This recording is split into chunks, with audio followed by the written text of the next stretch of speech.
showbiz fanatics, GMA abay nahaharap na naman sa panibagong kontrobersya. Hindi pa nga tapos ang issue ng Itbulaga at ng GMA patungkol sa kaso sa RTZ ay may panibago na namang hinaharap ang lahat ng yan. But before that, if you haven't subscribed yet to my YouTube channel, please don't forget to like, share, and subscribe at i-hit mo na rin ang notification bell for more showbiz updates. Bago tayo magpatuloy sa ating updates for today's video, nais ko po muna magpasalamat of course sa lahat ng mga legit viewers, subscribers at ang lahat ng legit Daver Cards na laging nanonood at sumusubaybay sa lahat ng ating mga updates. Bago tayo mag-start, of course, let us congratulate the family of Aga Mulak and yung Mulak family, kung saan ang pamilya po nila ay nakipagsanib puwersa na sa TV5 at Viva Artist Agency. Opisyal na ngang naging kapatid ang batikang aktor na si Aga Mulak, pati na rin ang kanyang misis na si Charlene Gonzalez at kambal nilang anak na sina Atasha at Andres. Pumirma na kasi ng kontrata under TV5 Network at Viva Artist Agency noong January 26. Sa Instagram post ng Viva, makikita ang ilang pictures na naganap sa contract signing event. Kompleto ang pamilya at nakasama nila ang big bosses ng entertainment company at kapatid. Kabilang na riyan ang Viva Communication Chairman and CEO na si Mr. Vic Del Rosario at MVP Group of Companies Chairman CEO na si Manny B. Pangilinan. Ayon pa sa Viva ay may kaabang-abang na bonggang proyekto ang pamilya ni Aga. Viva Film Studio, Viva, VAA TV5, Signal TV, MQuest Ventures come together for the biggest project coming to Pinoy TV. Watch out for this exciting project, sabi niya. Sa IG post naman ng batikang aktor ay ibinandera niya ang isang video kung saan pinakita niya ang ilang mga kaganapan sa nasabing event. Ayon kay Aga ay perfect timing at very special para sa kanya ang nangyari. All in God's perfect time. An event that's very special and meaningful to me as husband, father, and an actor. A lot of you I want to thank for making this happen, caption niya sa kanyang post. Sa naging interview niya with Frontline Tonight, inihayag na mag-asawa at mga kamag-anak ang kanilang excitement sa pagsasamahang sitcom. Kaya congratulations, Mulak family, of course, Mr. Aga and Charlene and Andres and Atasha Mulak. And now let's talk about our topic for today's video dahil ang GMA7 po ngayon ay nahaharap na naman sa panibagong issue. Hindi pa nga po natatapos yung issue po nila sa TVJ, doon po sa kaso sa RTC or sa Marikina Regional Trial Court, ay may panibago na naman pong dagok na pinagdadaanan ngayon ng GMA dahil po sa isang pangyayari kung saan may nagpatunay at lumabas sa social media ang hindi nga daw di umano pagpapasweldo ng tama ng GMA Network. Panoorin po natin ang video clip na ito. Ang alin ng hindi isa, hindi dalawa, kung hindi madami sila, Mare. O bakit? Dahil ilang production crew nga daw ng GMA7 ay medyo umalma dahil sa tagal ng pasahod. Kinumpirma ng isa sa mga radio station ng Energy FM Baclitas ang balitang ito kung saan meron pong mga kumalat sa social media na ilan sa mga staff and crew stuntman ng nasabing nagre-rate na teleseryeng Black Rider under the production of GMA7 ang nagpost sa social media na hindi di umano sila pinapasweldo ng tama ng GMA production. Kasi ang Black Rider po is under po yan ng GMA directly sa GMA. Ibig sabihin ng GMA mismo ang magpapasweldo sa kanila. So dahil po dito nagpost po yun at sinabi nga na almost 5 to 6 months na nga silang hindi sumisweldo at naglabas ng saloobin yung ilan sa mga staff, lalo-lalo na yung stuntman na nagpost. At base pa po dun sa mga balita na kung dati daw ay nakakatanggap sila ng 5,000 per taping, pero ngayon daw ay parang kinalahati na lang. So almost 2,500 na lang per taping. Tapos ang siste pa ay ilang buwan pa po silang hindi pinapasweldo. So matapos po kumalat ang balitang ito ay naglabas po ng pasweldo, bigla pong pinasweldo sila pero hindi pa po sure kung buo pong ibinigay last January 25, 2024.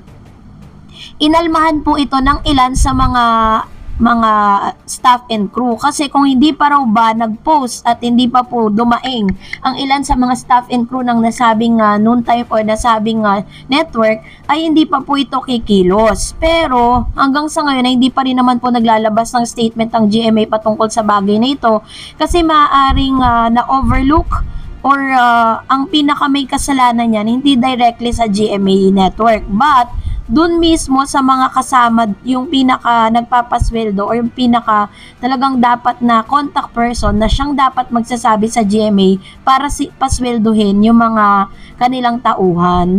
Medyo lax po minsan no?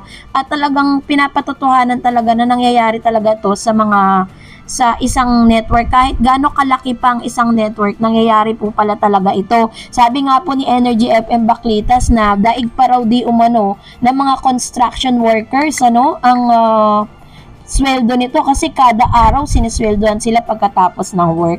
Pero hanggang sa ngayon nga medyo nasa-stress ang GMA dahil sa mga patong-patong na violation na pwede silang kasuhan dun na hindi sila nakakapagpasweldo ng tama sa oras.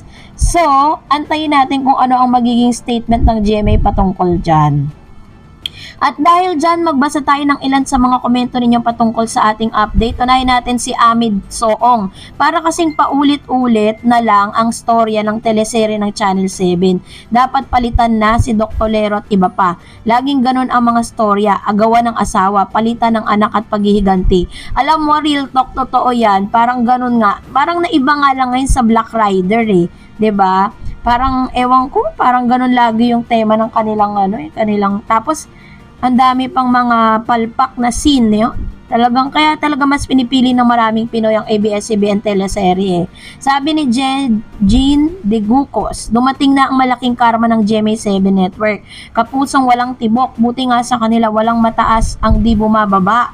Ayan, so may laping emojis pala siya, So, ito po yung alam niyo po kasi sa business, hindi talaga may iwasan na talagang may mga nega na mangyayari. Hindi laging positibo. Kasi hindi magiging balanse yan. Hindi mo pagbubutihan ang isang craft na ginagawa mo kapag walang mga negatibong nangyayari.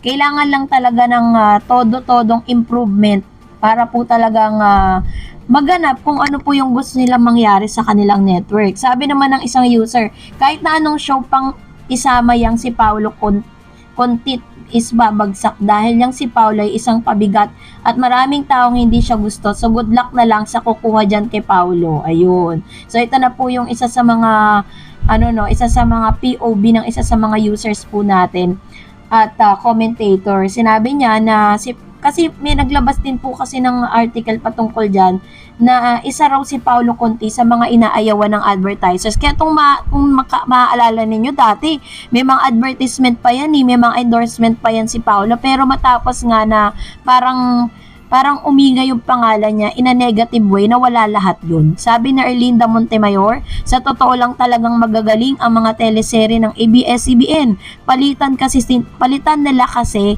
ang mga writers nila. Ang pinaka-head writers kasi nila dyan, si Miss Doctolero. Yun po talaga. Tsaka taga-pagtanggol po nila yan. Sa lahat ng mga laban ng GMA, laging yan po ang pumuputak sa social media. At yan po ang nagtatanggol. Which is normal naman kasi syempre, doon na talaga siya nag-work from the start up to the present. Talagang kahit naman po sino, 'di ba? Kapag alam mo na maganda yung treatment sa iyo ng isang network, talagang ganun. Gagawin at gagawin mo yan. But anyways, ayun nga. Ayun po yung isa sa mga dapat nilang i-improve.